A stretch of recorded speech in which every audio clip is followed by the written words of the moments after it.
ماں کی دعاؤں کا اثر لگتا ہے۔ جلدی آیا کرو، میرا پانی تو بڑا ٹائم ہوتا ہے۔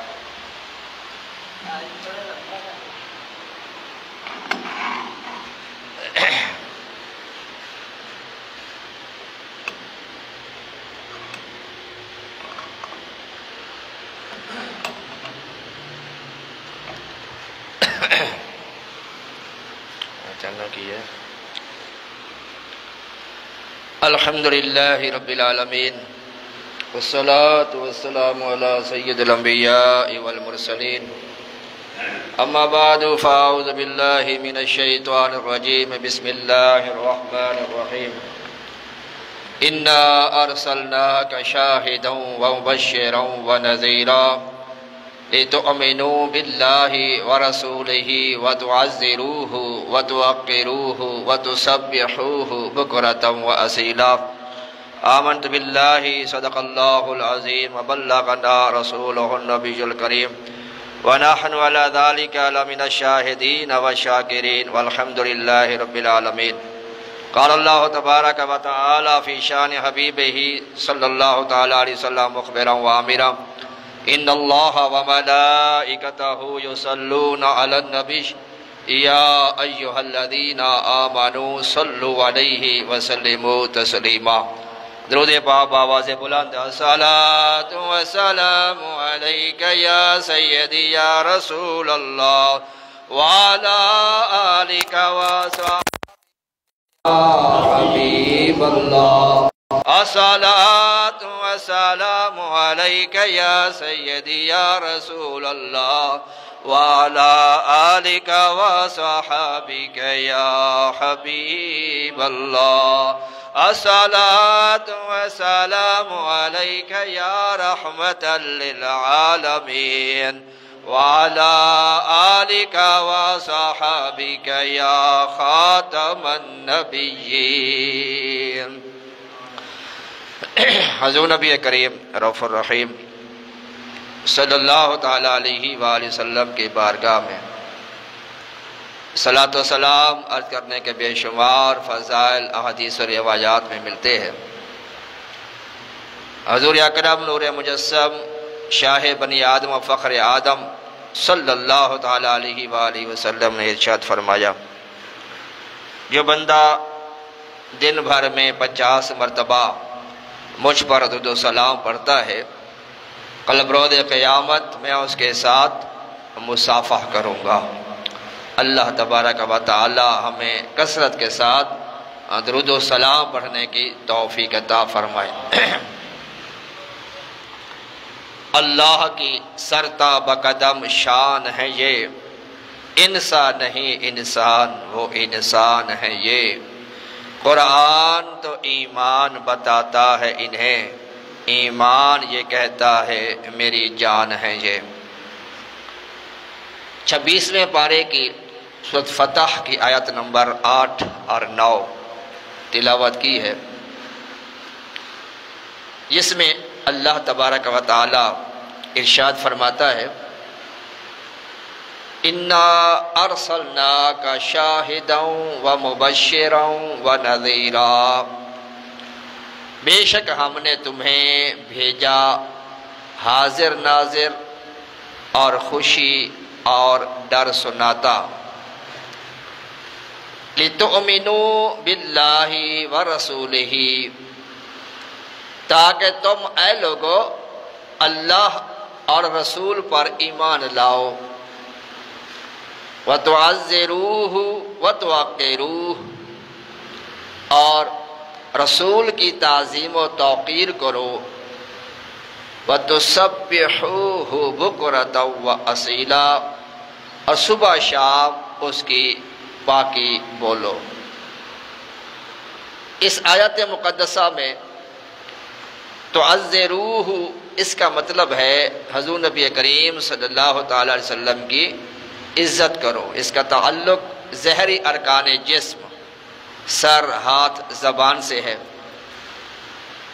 وَتُوَقِّرُوهُ یعنی ان کی توقیر کرو، اس کا تعلق باطن یعنی قلب سے ہے۔ حضور نبی کریم صلی اللہ تعالی علیہ وسلم کی تعظیم فرض عین ہے، جو محبت اور ادب کے بغیر ناممکن ہے۔ اس آیت مقدسہ کی ترتیب دیکھیں، اس میں 3 مقصد بیان کیے گئے۔ لوگ اللہ اور اس کے رسول پر ایمان لائیں، لِتُؤْمِنُوا بِاللَّهِ وَرَسُولِهِ۔ دوسرا وَتُعَزِّرُوهُ وَتُوَقِّرُوهُ، اور لوگ اس کے رسول کی تعظیم اور توقیر کریں۔ وَتُسَبِّحُوهُ بُكْرَةً وَأَصِيلًا، تیسرا یہ بیان کیا گیا کہ لوگ صبح شام اللہ کی تسبیح اور تقدیس بیان کریں۔ اسی طرح ایک اور مقام پر ارشاد ہوا فَالَّذِينَ آمَنُوا بِهِ وَعَزَّرُوهُ وَنَصَرُوهُ وَاتَّبَعُوا النُّورَ الَّذِي أُنزِلَ مَعَهُ أُولَئِكَ هُمُ الْمُفْلِحُونَ، جو لوگ نبی پر ایمان لائے، ان کی تعظیم کی اور ان کی مدد کی اور اس نور کی پیروی کی جو اس کے ساتھ اتارا گیا، تو یہی لوگ نجات اور فلاح پانے والے ہیں۔ ان آیتوں میں ایمان کے بعد تعظیم مصطفیٰ ہے، پھر عبادت خدا کا حکم ہے۔ اس کا مطلب بالکل واضح کہ بغیر تعظیم مصطفیٰ کے عبادت نامقبول ہے۔ ان کی محبت کے سوا عمل و ایمان فضول ہے۔ اہل محبت بن تو پھر سب کچھ وہاں مقبول ہے۔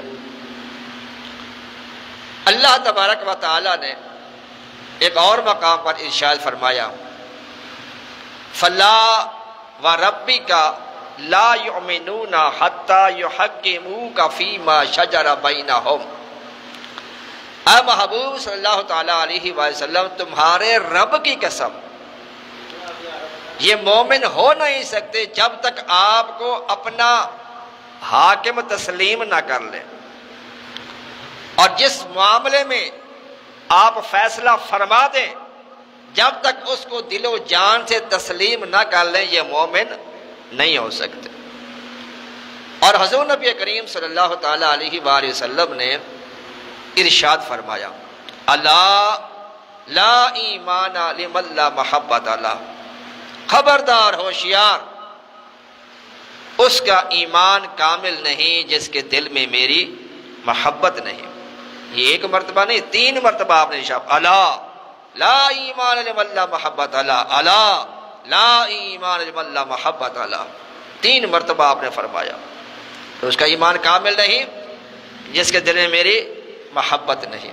اسی طرح ایک اور مشہور حدیث پاک ہے، میرے آقا صلی اللہ تعالیٰ علیہ وسلم نے ارشاد فرمایا لا یؤمن احدکم حتی اکون احب الیہ من والدہ وولدہ والناس اجمعین۔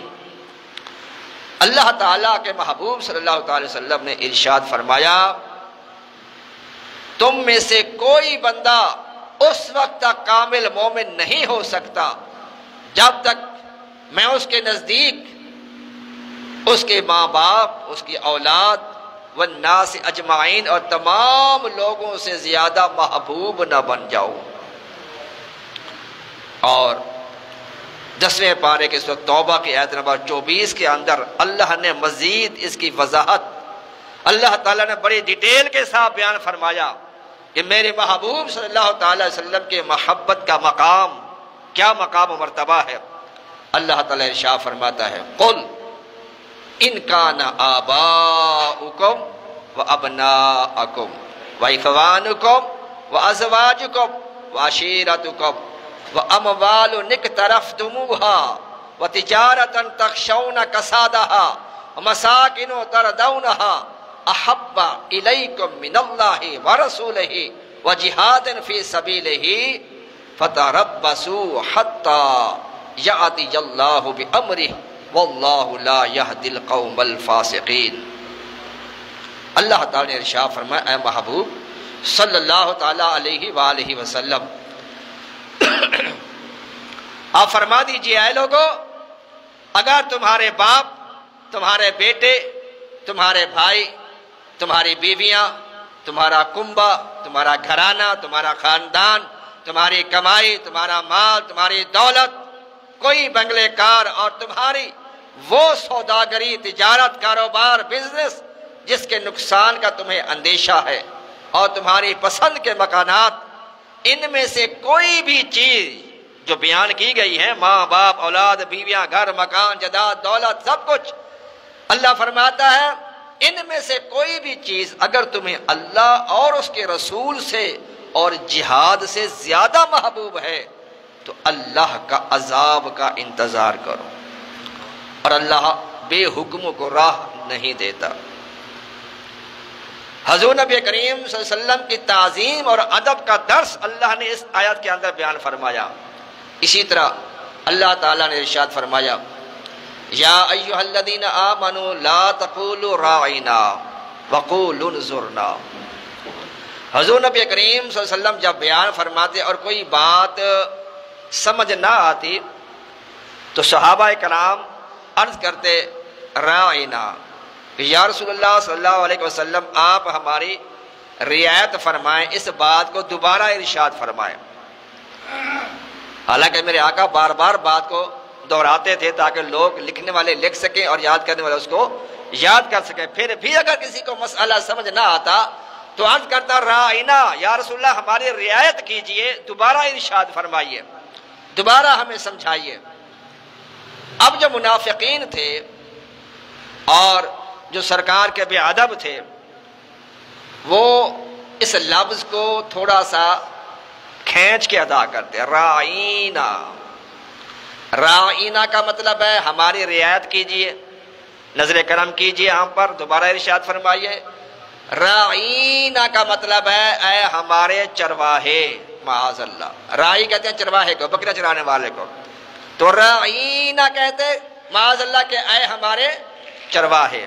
حضور نبی کریم صلی اللہ علیہ وسلم کے بارے میں وہ یہ بکواس کرتے، تو اللہ تبارک و تعالیٰ نے قرآن مجید کے اندر یہ آیت نازل فرما دی، یا ایھا الذین آمنوا لا تقولوا راعینا، یا ایھا الذین آمنوا، اللہ تعالیٰ منافقین کو نہیں کہا، مومنوں کو کہا۔ اور مومن کون تھے اس وقت؟ صحابہ کرام، اور صحابہ کرام کیا کہتے تھے؟ راعینا، کہ یا رسول اللہ ہماری رعایت کیجئے، دوبارہ ارشاد فرمایا۔ وہ راعینا نہیں کہتے تھے، راعینا کہتے تھے، کیونکہ اس کے اندر بے ادبی کا شیبہ پایا جا رہا تھا، لوگ اس لفظ کو بگاڑ کے ادا کر رہے تھے۔ اللہ تعالیٰ نے مومنین کو بھی ایسا لفظ استعمال کرنے سے منع فرما دیا جس سے دوسروں کو بے ادبی کا کوئی موقع میسر آتا ہو۔ اللہ نے فرمایا یا ایھا الذین آمنوا لا تقولوا راعینا، اب تم نے بھی راعینا نہیں کہنا، کیا کہنا ہے؟ وقولوا انظرنا، اب تم نے کہنا ہے یا رسول اللہ ہم پہ نظر کرم فرمائیے، انظرنا، ہم پر نظر رحمت فرمائیے۔ اور فرمایا واسمعوا، اور میرے محبوب جب بیان کرتے ہیں تو اس کو خاموشی توجہ کے ساتھ سنا کرو، تمہیں دوبارہ کہنے کی ضرورت نہ پیش آئے۔ وَلِلْكَافِرِينَ عَذَابٌ عَلِيمٌ، بے شک کافروں کے لیے بڑا دردناک عذاب ہے۔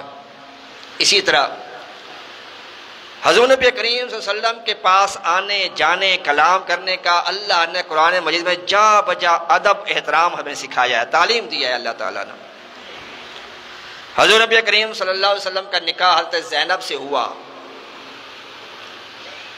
اور میرے آقا صلی اللہ تعالیٰ علیہ وآلہ وسلم نے ولیمہ کیا، سنت ہے ولیمہ کرنا، شب زفاف گزارنے کے بعد، شادی کی پہلی رات گزارنے کے بعد دعوت کرنا، کھانا کھلانا، یہ ولیمہ کہلاتا ہے، اور یہ میرے آقا کی سنت مبارکہ ہے۔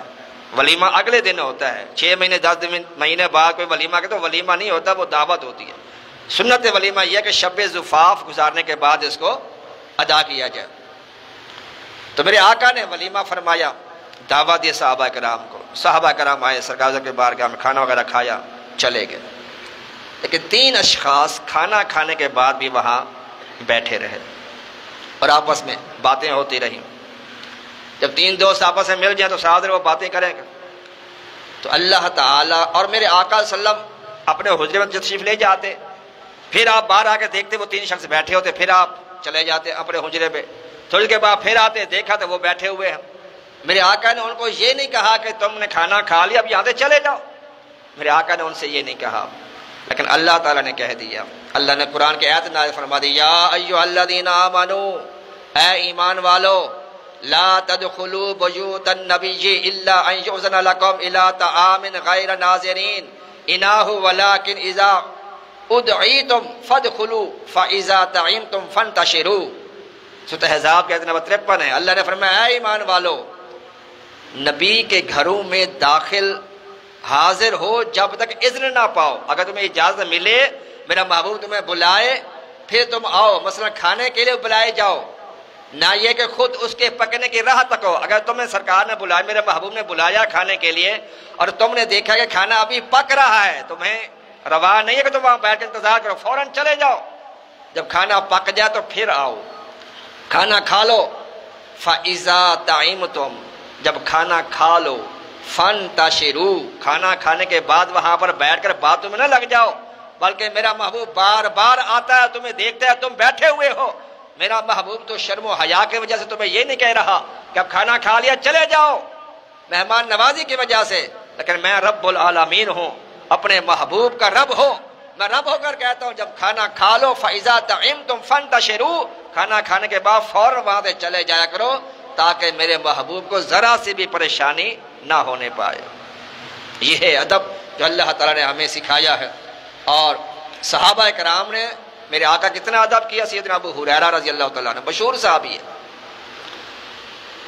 ایک مرتبہ حضور نبی کریم مدینہ شریف کی گلی سے گزر رہے ہیں تو سامنے سے ابو ہریرہ نے دیکھ لیا تو فوراً انہیں گلی جو تھی وہ بدل لی. سیدنا ابو ہریرہ دوسرے راستے چلے گئے. تھوڑی دیر کے بعد سرکار دو عالم صلی اللہ علیہ وسلم کی بارگاہ میں حاضر ہوا. حضور نبی کریم صلی اللہ علیہ وسلم نے فرمایا ابو ہریرہ کیا ہوا، تم نے ہمیں دیکھا اور راہ بدل لی، ملے بھی نہیں، ملاقات بھی نہیں کی اور چلے گئے. عرض کہ یا رسول اللہ صلی اللہ علیہ وسلم میں اس وقت جنبی تھا، مجھ پہ غسل واجب تھا اور میرے ایمان نے گوارا نہیں کیا کہ میں اپنے ناپاک ہاتھ آپ کے ہاتھوں کے ساتھ مس کروں. تو میرے آقا صلی اللہ تعالیٰ علیہ وآلہ وسلم نے ارشاد فرمایا ابو ہریرہ مومن ناپاک نہیں ہوتا، اس کے اعضاء ناپاک نہیں ہوتے. جو حکم ہے شریعت کا جو اس کو وہ ادا کرتا ہے، کبھی جسم کے پانی بہاتا ہے پاک کرتا ہے. مومن کبھی نجس نہیں ہوتا.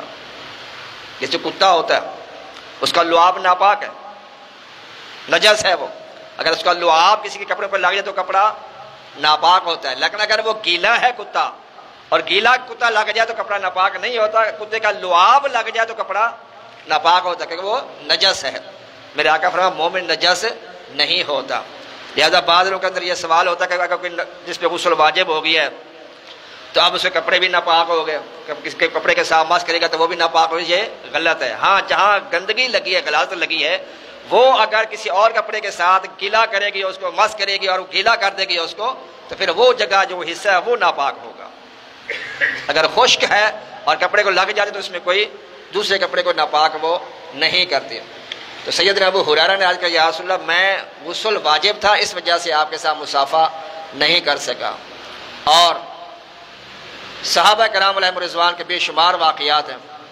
امام مالک حدیث کے بہت بڑے امام ہیں اور ان کے پاس اگر کوئی مسئلہ پوچھنے آتا، ان کے دروازے پہ آتا، دستک دیتا تو آپ اندر سے پوچھتے کوئی مسئلہ پوچھنے آئے ہو یا کوئی حدیث سننے آئے ہو، کیونکہ حدیث کے بہت بڑے امام ہیں امام مالک رحمۃ اللہ علیہ. اور یہ مدینہ گلیوں میں نہیں چلتے تھے بلکہ دیواروں کے ساتھ اپنی کمر کو رگڑ رگڑ کے چلا کرتے تھے. تو لوگ کہتے ہیں کہ امام مالک سے آپ گلیوں میں سیدھے طریقے سے آپ چلا کریں، آپ یہ کیا دیواروں کے ساتھ لگ لگ کے چلتے ہیں؟ تو آپ فرمایا کرتے یار مجھے اندیشہ ہوتا ہے کہیں اس گلی سے میرے آقا گزرے ہوں، کہیں میرے پاؤں سرکار کے پاؤں کے اوپر نہ آ جائے. یہ امام مالک اتنے ادب و احترام والے. جیسے آپ پوچھا کرتے کہ ہاں بھائی کوئی مسئلہ پوچھنے آئے ہو یا حدیث پوچھنے آئے ہو، حدیث سننے آئے ہو. اگر وہ بندہ کہتا ہے کہ میں نے کوئی مسئلہ پوچھنا ہے، دین کا فقہ کا مسئلہ پوچھنا ہے، امام مالک فوراً دروازہ کھول کے آتے اور اپنا اسے مسئلہ سن کر اس کا مسئلہ بیان کرتے، جواب دیتے، وہ چلا جاتا. اگر آنے والا یہ کہتا کہ میں نے مسئلہ نہیں پوچھنا بلکہ حضور پاک صلی اللہ علیہ وسلم کی ایک حدیث پاک سننی ہے، حدیث پاک سننے کے لیے حاضر ہوا ہوں، تو امام مالک دروازہ نہ کھولتے. آپ غسل فرماتے، غسل فرمانے کے بعد نیا لباس پہنتے، صاف ستھرا لباس پہن کے عطر خوشبو لگاتے، پھر آپ اس کو اندر بٹھا کے سرکار کی حدیث سنایا کرتے اور فرمایا کرتے یہ حدیث کے ادب کی وجہ سے میں ایسا کرتا ہوں۔ اور امام بخاری کتنا بڑا نام ہے، صحیح بخاری کا، آسمانی کتابوں کے بعد، صحیحوں کے بعد سب سے زیادہ صحیح ترین کتاب کیا ہے؟ بخاری شریف ہے۔ اور انہوں نے کیسے اس کو بنایا؟ 6 لاکھ حدیثیں ان کو یاد تھیں، 6 لاکھ حدیثیں امام بخاری رحمۃ اللہ علیہ کو۔ پیدائشی نابینا تھے، آنکھوں سے دیکھ نہیں سکتے تھے۔ ان کی والدہ نے اللہ کے بارگاہ میں عرض کی، یا رب العزت میرے بیٹے کو، اسماعیل ان کا نام ہے، محمد بن اسماعیل، ان کو آنکھیں عطا فرما۔ تو اللہ تعالیٰ نے حضرت ابراہیم علیہ السلام کو بھیجا، ان کے خواب میں آئے سیدنا جو امام بخاری ہیں، اور سیدنا ابراہیم علیہ السلام نے اپنے نورانی ہاتھ ان کی آنکھوں پہ پھیرے تو ان کی روشنی بحال ہو گئی۔ یہ امام بخاری، اور 6 لاکھ حدیثوں کے حافظ۔ لیکن صحیح بخاری اٹھائیں کتنے حدیثیں ہیں؟ تقریباً 6000 حدیثیں ہیں، لاکھ بھی نہیں۔ یاد کتنی ہیں؟ 6 لاکھ حدیثیں، اور کتاب میں کتنی لکھ رہے ہیں؟ 6000 سے بھی کم ہے۔ اور اس کو لکھتے کیسے ہیں؟ آپ استخارہ کرتے اس حدیث کے بارے میں، اس کی سند کے بارے میں، اس کے حوالے کے بارے میں۔ استخارہ کرنے کے بعد آپ نفل پڑھتے، نفل کے بعد آپ سوتے، خواب میں بشارت ہوتی تو پھر آپ اس حدیث کو نقل کیا کرتے تھے۔ یہ امام بخاری رحمۃ اللہ علیہ، صحیح بخاری شریف کے اندر اتنا ادب حدیث کا وہ کیا کرتے تھے، حضور نبی کریم صلی اللہ علیہ وسلم کا۔ سید امام مالک نے بھی اتنا ادب کیا۔ اسی طرح امام مالک حدیث پاک کا درس دے رہے تھے، اور 16 مرتبہ آپ کو بچھو نے کاٹا، آپ کا رنگ متغیر ہوتا رہا، زرد ہوتا رہا، مگر ادب حدیث کی وجہ سے آپ نے حرکت نہیں کی۔ اسی طرح سیدنا اصلہ بن شریک ایک صحابی رسول ہے، یہ حضور نبی کریم کی اونٹنی پر کجاوا باندھا کرتے تھے۔ ایک سفر میں ان پر غسل واجب ہو گیا۔ اب ان کی ڈیوٹی تو تھی کجاوا باندھنے کی، جس پہ سوار بیٹھتا ہے، اونٹنی پہ سرکار بیٹھ تشریف فرما ہوتے تھے، تو انہوں نے کسی اور کی ڈیوٹی لگا دی کہ یار مجھ پہ غسل واجب ہے تو میں اپنے ہاتھ غسل والے جو ہے وہ ہاتھ میں سرکار کی اونٹنی کو نہیں لگا سکتا، تم میری جگہ پہ سرکار کا کجاوا جو ہے وہ سیٹ کر دو۔ تو اس نے بنا دیا۔ اب ان کے بنانے میں اور اس کے بنانے میں تھوڑا فرق تھا۔ میرے آقا تشریف فرما ہوئے، کجاوے پر اونٹنی پر سوار ہوئے، تو میرے آقا صلی اللہ تعالی علیہ وسلم نے فرمایا، یا اصلا مالی ارا رحلتک تغیرت، اے اصلاح میں دیکھ رہا ہوں کہ جو کجاوا آج تم نے باندھا یہ پہلے کی طرح نہیں باندھا۔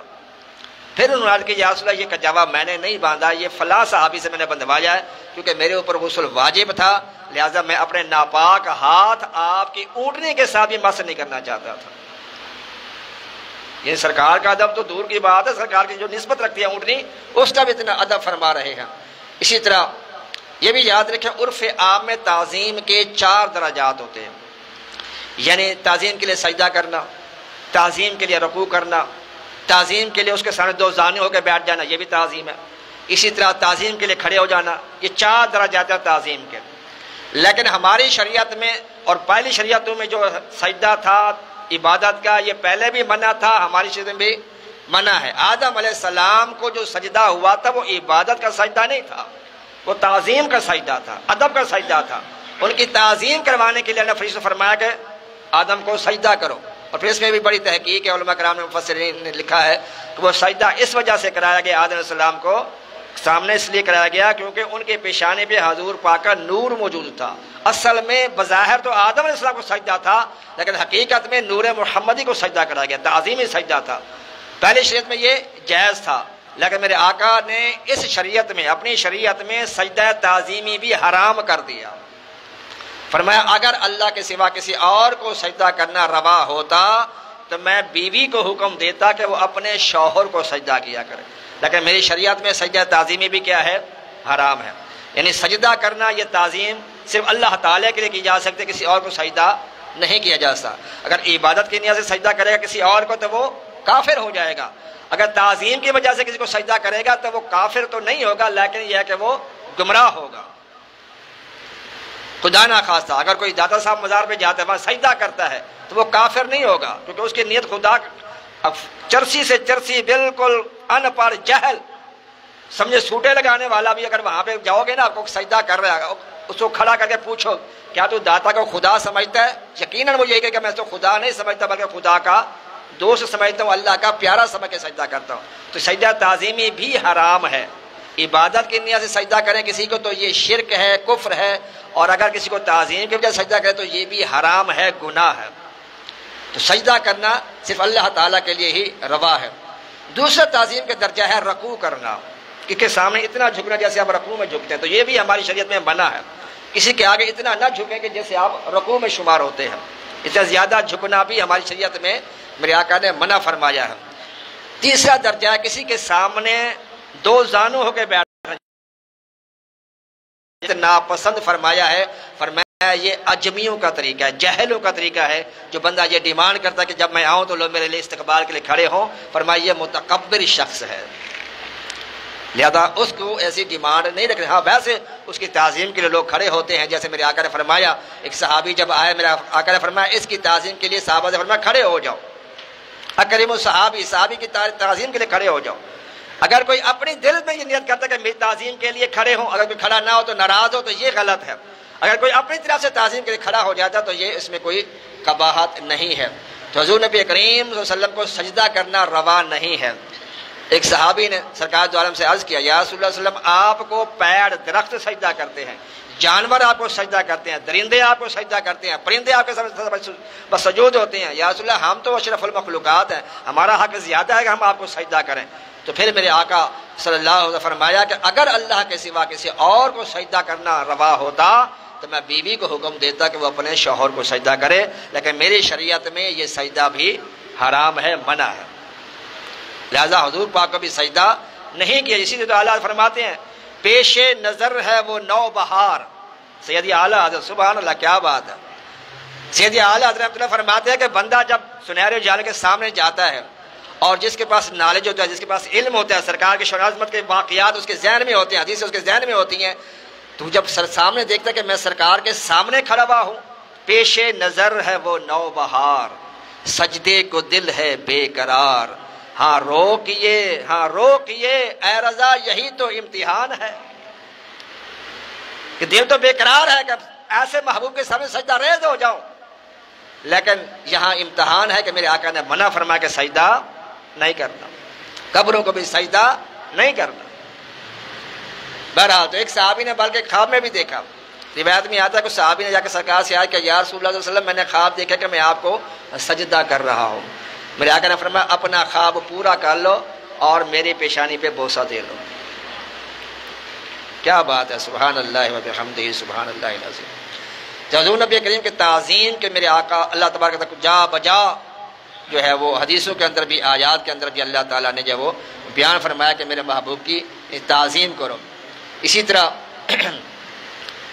ایک روایت میں آتا ہے کہ حضرت ام حبیبہ رضی اللہ تعالیٰ عنہ ام المومنین ہیں، سیدنا ابو سفیان کی یہ بیٹی ہیں، امیر معاویہ کی بہن ہے، سرکار کی زوجہ ہے۔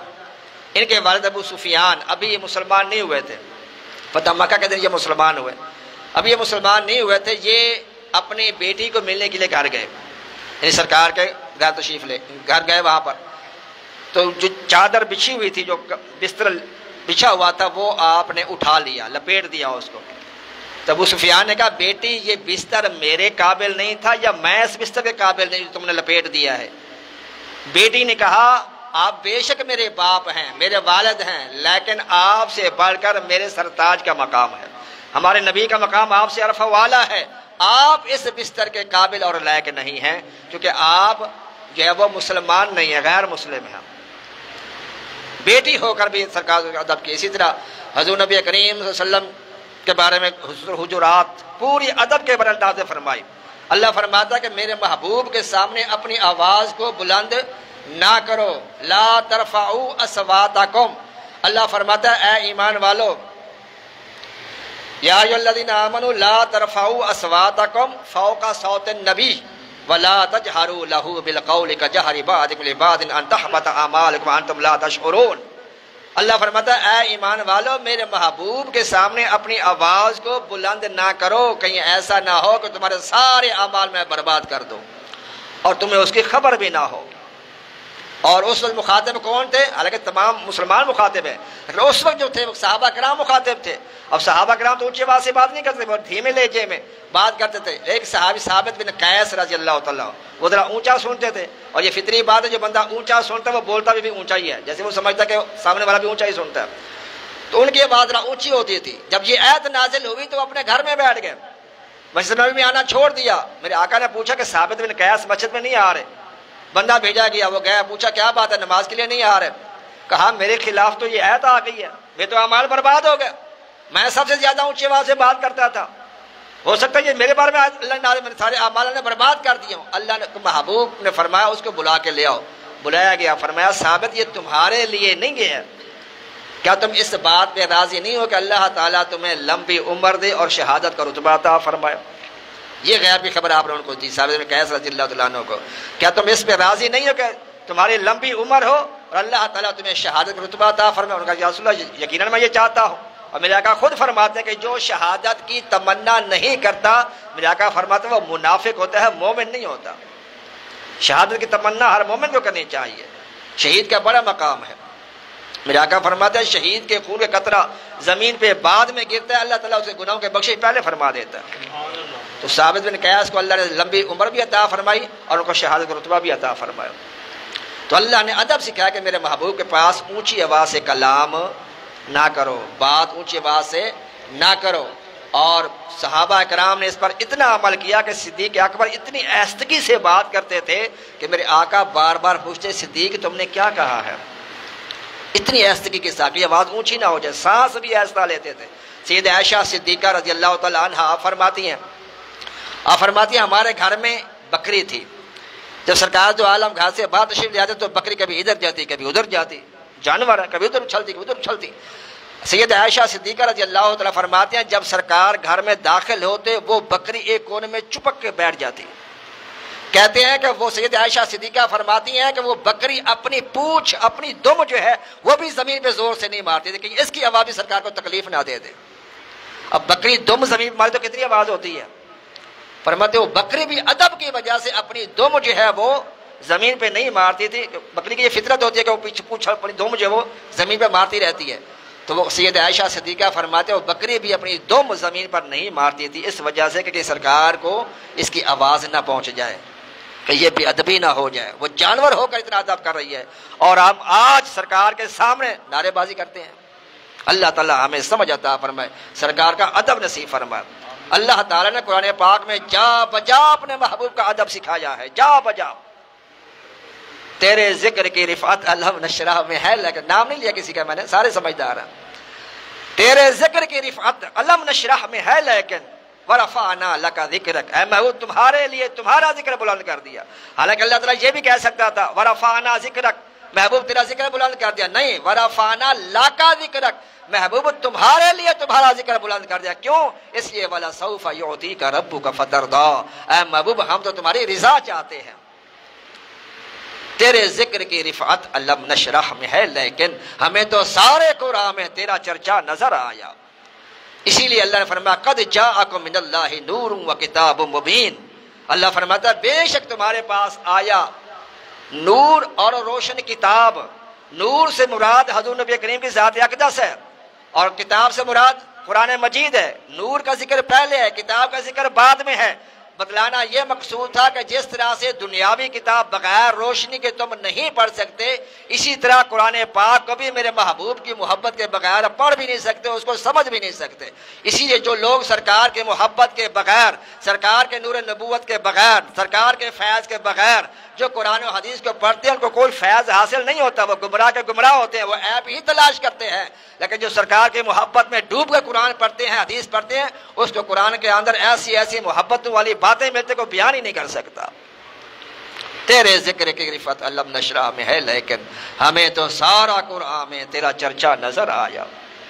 الحمد کی الف سے لے کر والناس کے سین تک اللہ تعالیٰ نے اپنے محبوب کی تعریف اور توصیف کی ہے۔ ایک عالم دین یہ بیان کر دے کہ سارا قرآن سرکار کی تعریف میں ہے، اس نے کہا اچھا جی بتاؤ قرآن شریف میں کہاں تعریف ہے؟ قرآن شریف میں کہاں سرکار کی تعریف ہے؟ اس نے کہا اچھا قل میں سرکار کی تعریف کا کیسے؟ اس نے کہا کہو۔ اس نے کہا قل هو اللہ، ٹھہر جاؤ، پہلا لفظ کیا ہے؟ قل، کیسے کیا مطلب ہے؟ اس نے کہا اس کا مطلب ہے کہو. تو اس عالم نے کہا یہ بتاؤ یہ اللہ نے کس کو کہا؟ کل کہنے کے لیے اللہ نے کس کو کہا؟ اس نے کہا جی اپنے محبوب کو کہا. اس نے سرکار کی تعریف ہوگی کہ نہیں ہوگی؟ اللہ نے اپنی بات بھی کرائی، اپنی وحدانیت کو بھی بیان کرایا تو اپنے محبوب کی زبان سے کرایا. اے محبوب دنیا کہے نہ کہے، محبوب تم کہہ دو قل هو اللہ احد، وہ اللہ ہے، وہ اکیلا ہے، وحدہ لا شریک ہے. کل کہہ کے بھی بات اپنے تیرے لب سے سنی، کل کہہ کے بھی بات اپنے تیرے لب سے سنی، اللہ کو ہے اتنی گفتگو تیری پسند. تو اللہ تعالیٰ نے تو جا بجا قرآن مجید کے اندر اپنے محبوب کا ادب سکھایا، احترام سکھایا ہے. صحابہ کرام جب سرکار کے بارگاہ میں حاضر ہوتے تو وہ آوازیں نہیں دیتے تھے، یا رسول اللہ بات تشریف لے آئیے. کہتے ہیں صحابہ کرام پہلے تو انتظار کیا کرتے تھے باہر، پھر ضروری ہوتا تو پھر وہ اپنے ناخنوں سے دستک دیتے، ناخنوں سے ہلکا سا. اب ناخنوں کی کتنی آواز ہوتی ہوگی، اس لیے وہ ناخن دستک دیتے کہ آقا کو پتہ ہے اللہ نے منع فرمایا کہ میرے محبوب کو حجرات سے باہر مت پکارو، ان کو آوازیں نہ دو. کہ بعد چند نئے نئے مسلمان آئے تھے، وہ انہوں نے باہر سے یا محمد کہنا شروع کر دیا، تو اللہ کو یہ بات پسند نہیں آئی. اللہ نے منع فرما دیا کہ میرے محبوب کو ایسے نہ پکارو جیسے تم ایک دوسرے کو پکارتے ہو، جیسے تم نام لے کے پکارتے ہو تو ایسے میرے محبوب کو نہ بلاؤ. پورے قرآن مجید میں اللہ تعالیٰ نے آدم کو پکارا، یا آدم کہا، یا نوح کہا، یا موسیٰ کہا، یا عیسیٰ کہا، یا اسماعیل کہا، اللہ نے یا داود کہا. اللہ جتنے نبیوں کو پکارا تو نام لے کے پکارا، لیکن محبوب کو کہیں بھی یا محمد کہہ کے نہیں پکارا. جہاں بھی پکارا ہے تو یا ایھا النبی کہا، یا ایھا الرسول کہا، یا ایھا المزمل کہا، یا ایھا المدثر کہا، طٰہٰ کہا، یاسین کہا، وما ارسلناک الا رحمۃ للعالمین کہا. کہیں بھی یا محمد. اس لیے علماء فرماتے ہیں جب تم لکھتے ہو مسجدوں کے اوپر خاص طور پر تو یا اللہ کے ساتھ یا محمد نہ لکھو، یا اللہ کے ساتھ یا رسول اللہ لکھنا چاہیے. ایک تو ہمارا یہ شعار ہے، اہل سنت کا پہچان ہے. اور ایسے ایسے لوگ بھی دیکھے ہیں کہ جہاں یا اللہ یا محمد تھا پھر انہوں نے قبضہ کر لیا اس مسجد، پھر انہوں نے یا اللہ کی یا بھی مٹا دی اور محمد کی یا بھی مٹا دی. میرے پاس ثبوت موجود ہے، کوئی دیکھنا چاہتے دکھا دوں گا اس کو.